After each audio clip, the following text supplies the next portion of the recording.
Après Arnage-Pontlieu, ce sera Romorantin pour le 8e tour de la Coupe de France, dont le tirage au sort a eu lieu ce midi au siège de la Fédération française de football. Le SCO se déplacera dans le Loir-et-Cher pour y affronter Romorantin. Cette formation évolue dans le championnat de CFA, soit 2 divisions en dessous d'Angers. C'est un tirage plutôt clément pour le club de Willy Bernard, puisqu'il a évité quelques grosses cylindrées de Ligue 2 comme Strasbourg ou encore Montpellier, prochain adversaire du SCO en championnat. A noter qu'au tour précédent, Romorantin s'est difficilement défait de Sablé, équipe de DSR, 1-0. À 2 jours du choc contre Montpellier, on fait maintenant le point sur la situation de l'infirmerie du club angevin. Ce matin, Paul Aloé-Foulou s'est entraîné normalement. L'attaquant camerounais du SCO avait été victime d'une contracture à la cuisse lors de la rencontre Boulogne-Angers il y a 10 jours. Il devrait pouvoir tenir sa place face à la formation héroltaise vendredi soir prochain.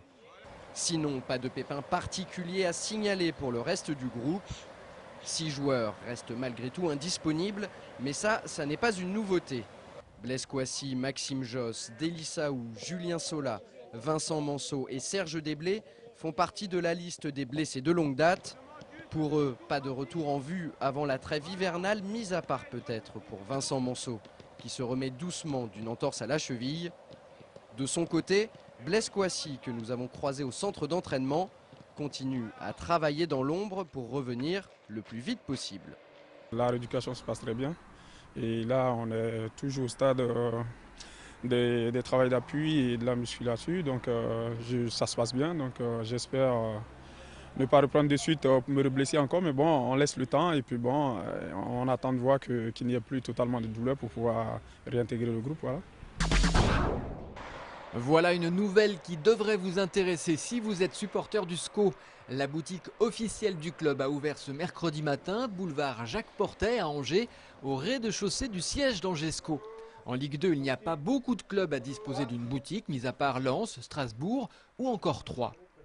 Ça change un peu les habitudes et les comportements. L'idée, c'est de pouvoir accueillir les gens qui viennent notamment au stade habituellement, aux permanences pour acheter leurs billets, de pouvoir être reçus dans de meilleures conditions, puis d'avoir la possibilité de toucher, au moins de voir l'ensemble des produits que nous commercialisons. La boutique, c'est un espace pas très grand, mais dans lequel on retrouve désormais la billetterie du club, ainsi qu'une sélection des produits SCO, maillots, vestes, survêtements, gants, bonnets, écharpes et autres accessoires, des articles pour enfants et pour les femmes.